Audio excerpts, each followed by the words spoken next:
नमस्कार, स्वागत है आप सभी का। मैं हूं आपके साथ रेशु त्यागी। देश के 7 राज्यों में 13 विधानसभा सीटों पर उपचुनाव के नतीजे आ चुके हैं। स्कोर बोर्ड में 10 सीटें जीतकर इंडिया ब्लॉक ने 2 सीट जीतने वाली बीजेपी को बड़ा झटका दिया है। बीजेपी को सबसे बड़ा झटका लगा है बंगाल में, जहां 4 सीटों पर उसे टीएमसी के हाथों मात खानी पड़ी। वहीं आपको बता दें कि बंगाल में इन 4 सीटों में से 3 सीटों पर पिछले चुनाव में बीजेपी का कब्जा था। दूसरी बड़ी हार उत्तराखंड के बद्रीनाथ सीट पर मिली है। हिमाचल में भी कांग्रेस ने बीजेपी को सदमा दिया है।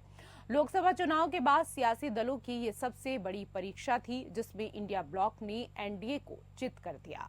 7 राज्यों की 13 विधानसभा सीटों पर हुए उपचुनाव के नतीजों ने इंडिया गठबंधन को खुशी मनाने का एक बड़ा मौका दे दिया है।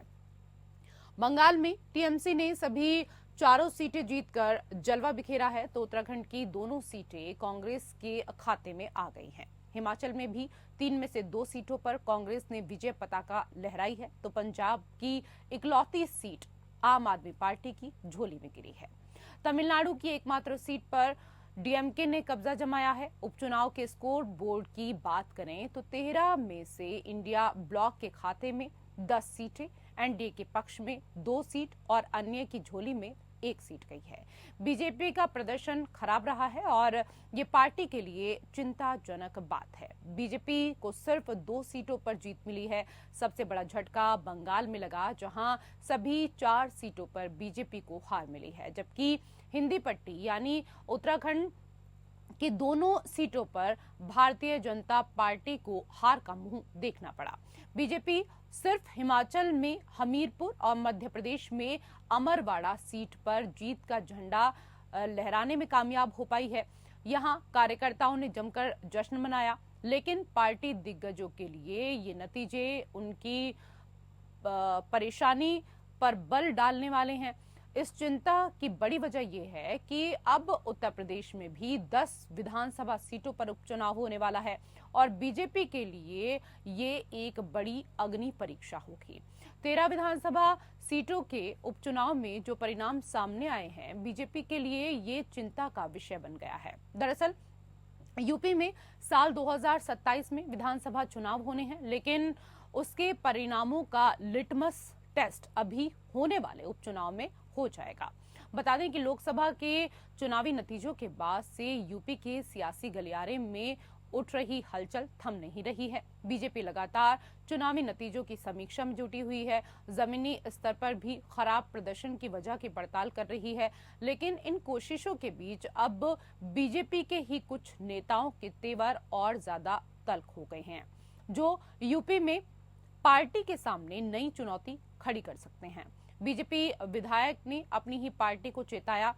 ताजा बयान है यूपी के जौनपुर की बदलापुर सीट से बीजेपी विधायक रमेश मिश्रा का, जिन्होंने वीडियो जारी कर साफ शब्दों में प्रदेश में पार्टी की स्थिति को खराब बताया और ऐसी स्थिति विधानसभा उपचुनाव में पार्टी की जीत को लेकर वो मुश्किल भी बता रहे हैं। बीजेपी विधायक रमेश मिश्रा ने बड़ा दावा करते हुए कहा कि इस समय जैसी स्थिति है उस हिसाब से 2027 में हमारी पार्टी की सरकार नहीं बनेगी। रमेश मिश्रा का बयान सामने आते ही विपक्षी दलों को बीजेपी पर हमला करने का एक बड़ा मौका मिल गया है।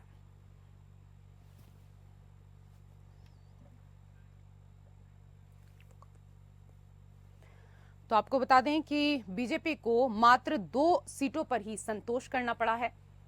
तो देश के 7 राज्यों की 13 विधानसभा सीटों पर 10 जुलाई को हुए उपचुनाव के नतीजे आ चुके हैं। इंडिया गठबंधन ने 10 सीटों पर जीत हासिल की है, जबकि बीजेपी की अगुवाई वाले एनडीए के खाते में केवल 2 सीटें आई हैं। वहीं 1 सीट पर निर्दलीय उम्मीदवार ने जीत दर्ज की है। इंडिया गठबंधन में जहां कांग्रेस ने 4 सीटों पर जीत का परचम लहराया, वहीं तृणमूल कांग्रेस ने 4, डीएमके और आम आदमी पार्टी ने 1-1 सीट पर जीत हासिल की है।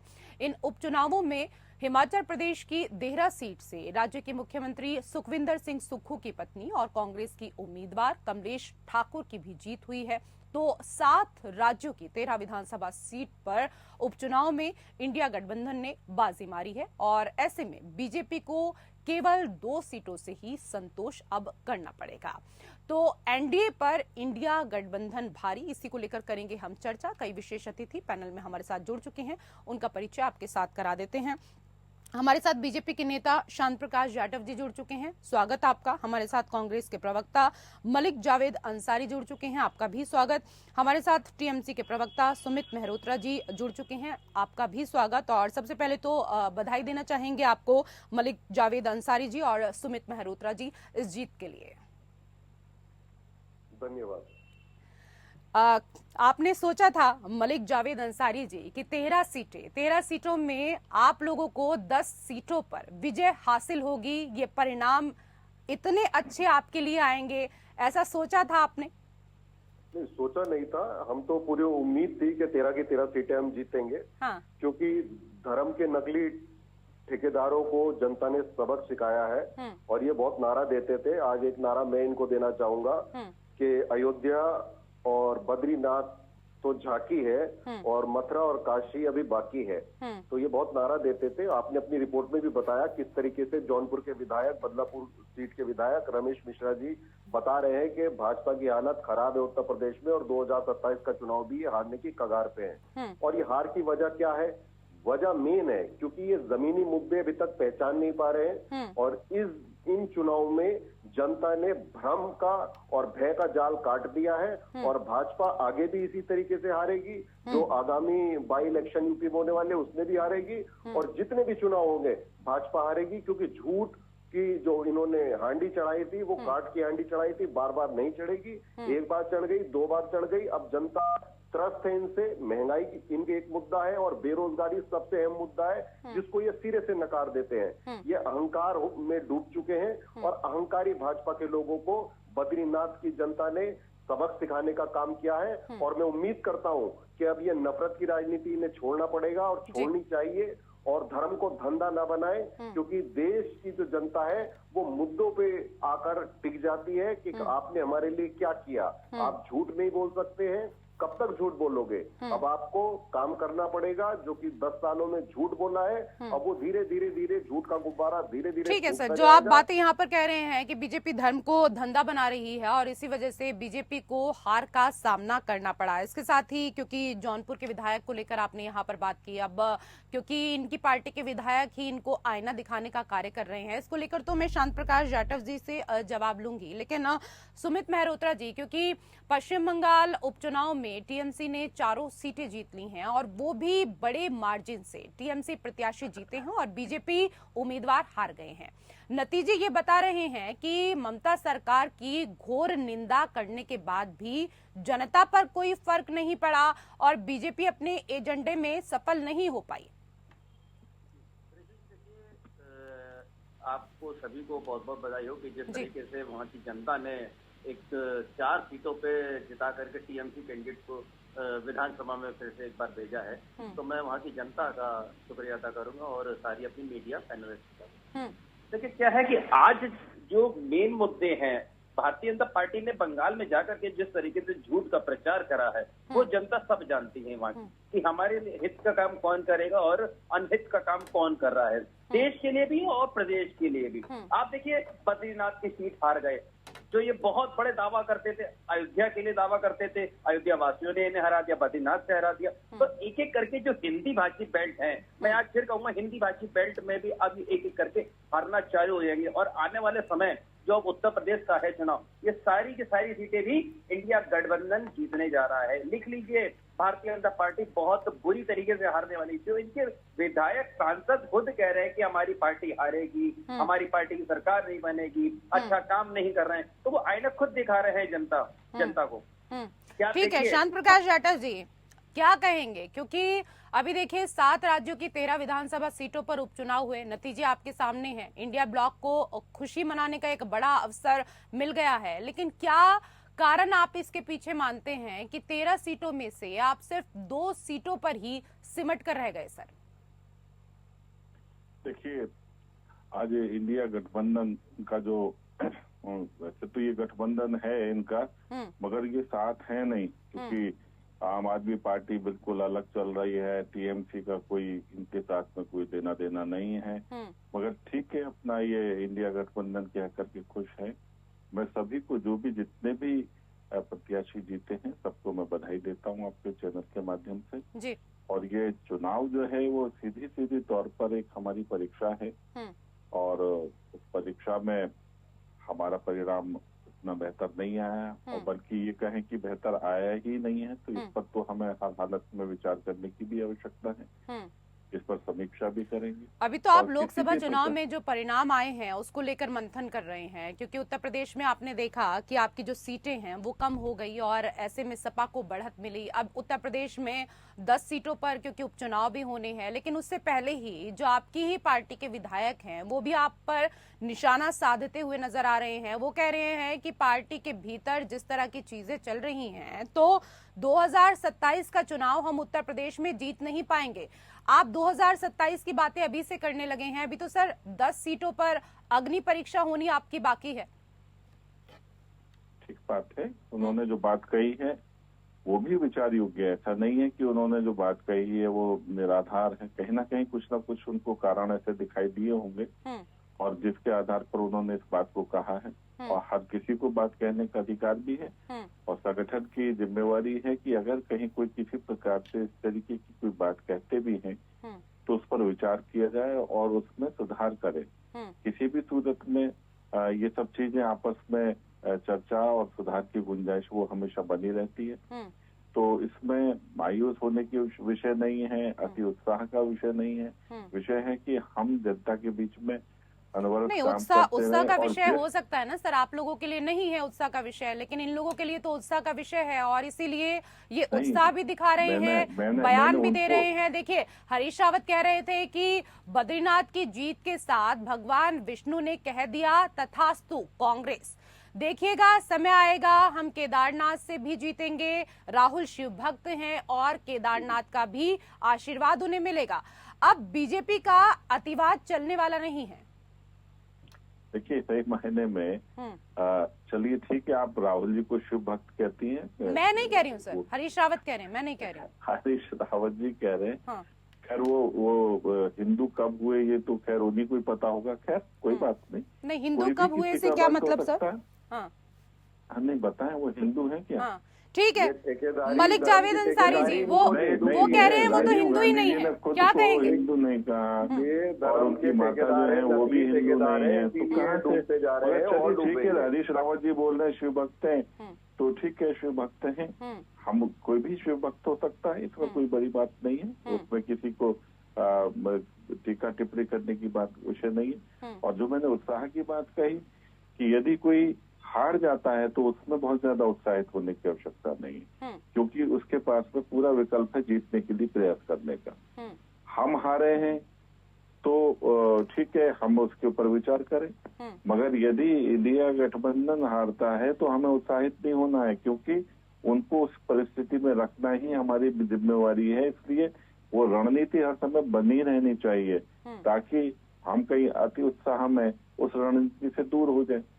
और जिस तरीके से अभी लोकसभा चुनाव के परिणाम आए उसमें कई चीजें ध्यान में आई हैं, तो जाहिर सी बात है उन सब बातों पर हमें चर्चा करना और उससे एक ठोस निर्णय, ताकि हम आने वाले समय में जो चुनाव हैं उस प्रतिस्पर्धा में अच्छे उतरे। चलिए ठीक है, आप स्वीकार रहे हैं, कम से कम लगातार जुड़े हुए हैं। क्योंकि सुमित मेहरोत्रा जी अगर बात करें, क्योंकि देखिए 10 सीटों पर विजय आप लोगों को मिली है और ऐसे में ममता दीदी की अगर बात करें, क्योंकि वो राजनीति की एक मंझी हुई खिलाड़ी कही जाती हैं, काफी परिपक्व हैं और 4 सीटें क्योंकि जो परिणाम आए हैं पश्चिम बंगाल में वो आपके हित में आए हैं। लेकिन इंडिया गठबंधन के साथी हैं राहुल गांधी भी, और राहुल गांधी को जिस तरीके से आप देख रहे हैं पिछले कुछ वर्ष से, चाहे उनकी पदयात्राओं को लेकर बात की जाए, तमाम उन्होंने पदयात्रा इस दौरान यहाँ पर की, और जिस तरीके से जो परिणाम जो नतीजे आ रहे हैं वो राहुल के पक्ष में नजर आ रहे हैं। एक समय ये था कि जब बीजेपी के तमाम लोग ये कहने लगे थे कि राहुल गांधी के ऊपर राजनीति जबरदस्ती थोपी जा रही है, उनको राजनीति नहीं करनी चाहिए बल्कि सोनिया गांधी को उनको कोई अच्छा सा व्यापार शुरू करा देना चाहिए, उद्योग शुरू करा देना चाहिए। लेकिन अब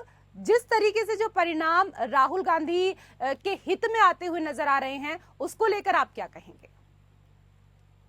जी रेशु जी, देखिए इसमें कहने वाली तो कोई बात है नहीं। उत्साह थे ये लोग 2014 से 2019, 2022 22 में तो 2024 में तो कम हुए, पर 2014 2019 में इन लोगों को बहुत ज्यादा उत्साह था। 17 में बहुत ज्यादा उत्साह था कि राहुल गांधी के लिए बड़े अरशद वाली बातें, पप्पू है, पता नहीं कौन कौन सी बातें इन लोगों ने कही राहुल गांधी जी के लिए और सोनिया गांधी जी के लिए। क्या ये लोगों को शोभा देती थी क्या?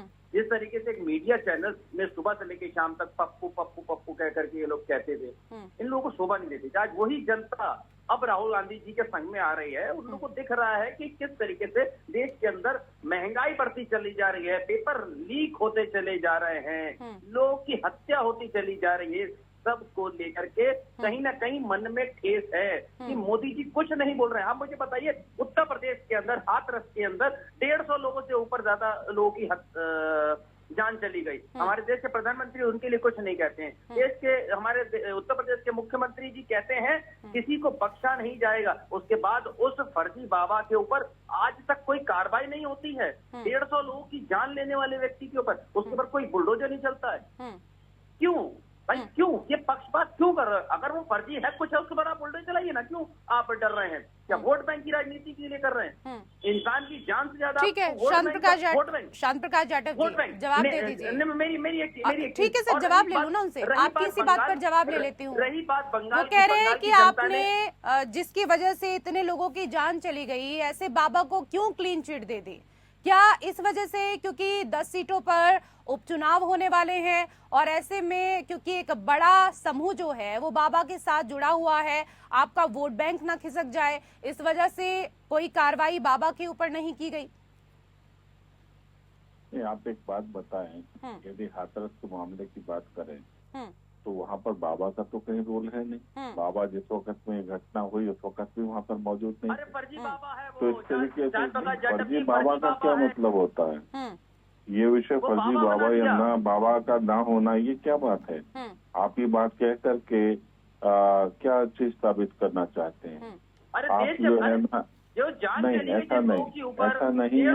आप अरे बाबा, आप कार्रवाई करिए ना, क्यों नहीं कर रहे हैं?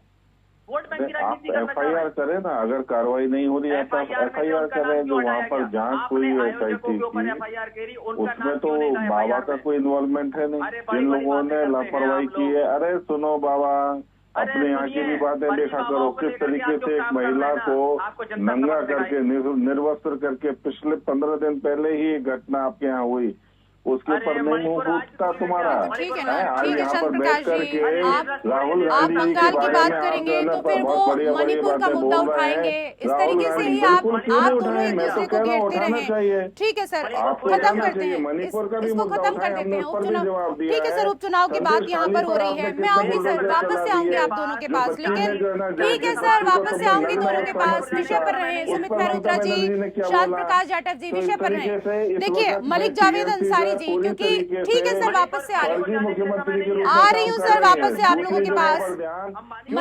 मलिक जावेद अंसारी जी, क्योंकि देखिए गढ़वाल क्षेत्र में बद्रीनाथ विधानसभा में एकमात्र कांग्रेस के प्रत्याशी राजेंद्र सिंह भंडारी मोदी और बीजेपी की प्रचंड लहर के बावजूद जीते थे। सर सुन लीजिए, और भी लोग हैं डिबेट में, और भी है ना, उनसे भी बात करने दीजिए।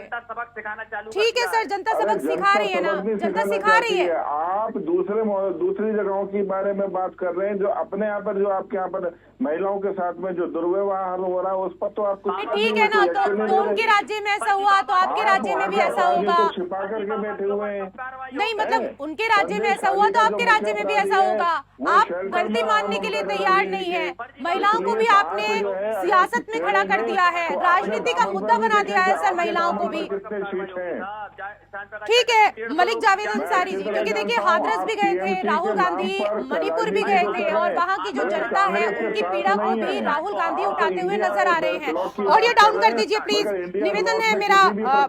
इस दौरान पीसीआर से मलिक जावेद अंसारी जी से सवाल है, क्योंकि आप पूरे डिबेट को खराब कर देंगे सर, कोई मतलब नहीं है, क्योंकि हम उपचुनाव को लेकर बात कर रहे हैं। और देखिए गढ़वाल क्षेत्र में बद्रीनाथ विधानसभा में एकमात्र कांग्रेस के प्रत्याशी राजेंद्र सिंह भंडारी मोदी और बीजेपी की प्रचंड लहर के बावजूद जीते थे। 2024 लोकसभा चुनाव से पहले गढ़वाल सांसद अनिल बलूनी ने मुख्यमंत्री धामी के नेतृत्व में राजेंद्र भंडारी को दिल्ली में बीजेपी में शामिल कराया था। बीजेपी इस बदलाव को लोकसभा चुनाव के दौरान मास्टर स्ट्रोक मान रही थी। हालांकि उस चुनाव में सफलता जरूर मिली थी, लेकिन उपचुनाव में फिर बीजेपी को हार का सामना करना पड़ा है।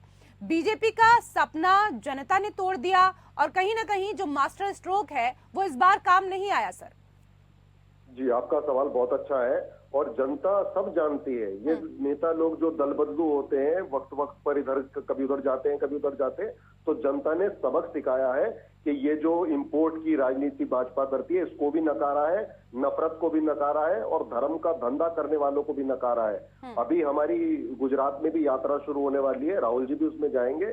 तो भाजपा की हर तरफ से हम घेराबंदी करने वाले हैं। बस इनको मैं ये कहना चाहूंगा कि भाजपा वालों, धर्म क्या है? धर्म सत्य है और हम धर्म के रक्षक हैं। और आप झूठ बोलने वाले लोगों, आपका साथ कभी धर्म नहीं देगा। तो धर्म की राजनीति मत करो, जनहित के मुद्दे उठाओ, जनहित के लोगों के लिए काम करो, तभी आप जीत पाओगे। वरना झूठ का गुब्बारा जैसा अभी बाई इलेक्शन में फूटा है, आगामी उत्तर प्रदेश में भी फूटेगा, हरियाणा में भी फूटेगा, झारखंड में भी फूटेगा, महाराष्ट्र में भी फूटेगा। ठीक है, मैं जवाब ले लेती हूँ सर, जवाब ले लेती हूँ। संक्षेप में जवाब दे दीजिए शांत प्रकाश जाटव जी, क्योंकि समय का अभाव है। जो बात कह रहे हैं यहाँ पर कि आपने सिर्फ धर्म को धंधा बनाया हुआ है। और देखिए सर, बीजेपी सरकार धार्मिक स्थलों का विकास करने के बाद भी वोटरों को लुभाने में विफल क्यों हो रही है, इस पर आपको मंथन करने की आवश्यकता है। क्योंकि देखिए, लोकसभा चुनाव में आप फैजाबाद मतलब अयोध्या हार गए, प्रयागराज हार गए, नासिक हार गए, रामेश्वर की जो सीट है वो आपको गंवानी पड़ी और उपचुनाव में अब बद्रीनाथ भी हार गए हैं। सर संक्षेप में सर। हाँ, भारतीय जनता पार्टी के शासन के बाद जिस तरीके से जो धार्मिक स्थलों का जो बेहतर तरीके से निर्माण हुआ, इस कारण से कांग्रेस में जो गैर हिंदू हैं उनके मन में एक दो ऐसी भावना बढ़ गई कि ये सब जो लोग जो हैं ये किसी भी सूरत में हिंदुत्व को लेकर के आगे बढ़ रहे हैं, जिसके कारण से जो दूसरा पक्ष है, मुस्लिम पक्ष जो है वो एकजुट हो गया। और ये जो जीत है, आपने वो जीत जो है केवल मुस्लिम पक्ष के एकजुट हो जाने। अरे सर, कब तक हिंदू मुस्लिम का मुद्दा ऐसे ही उठाते रहेंगे? अब तो परीक्षाओं के जो परिणाम आ रहे हैं उससे कुछ सबक लीजिए ना। कब तक यही मुद्दा उठाते रहेंगे? जनता भी अब समझ चुकी है। बहुत बहुत धन्यवाद आप सभी मेहमानों का हमारे साथ इस चर्चा में जुड़ने के लिए। और इसी के साथ विशेष पेशकश में मेरे साथ फिलहाल इतना ही। नमस्कार।